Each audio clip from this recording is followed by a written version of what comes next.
Alors l'agriculture en RDC, c'est les milieux ruraux, c'est la femme paysanne, c'est les champs, c'est la houe, c'est les labeurs, c'est la précarité, c'est le petit élevage, c'est les champs de maïs, c'est les champs de manioc, c'est les droits d'accès à la terre.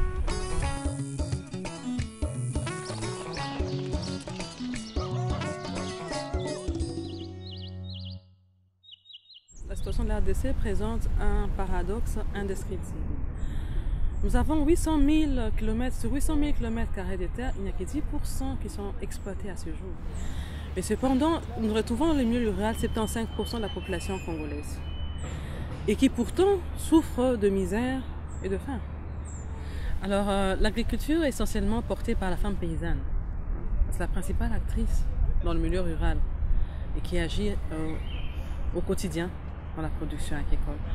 Mais il s'est fait que cette femme est exclue quand il s'agit des droits des propriétés sur les terres, droit d'accès aux ressources, droit de décision. Cette femme est exclue et ne participe pas forcément aux espaces de prise de décision en la matière.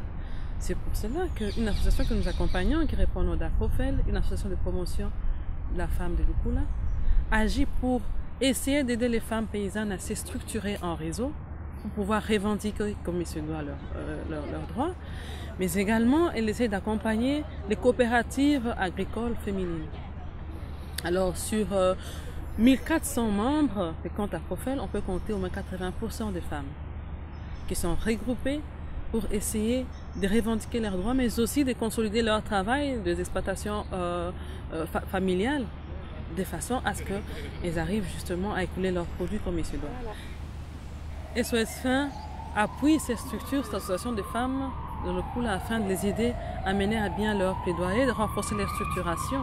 Et donc nous vous invitons à faire le don à SOS Fin de façon à faire avancer ce processus et aboutir à des résultats.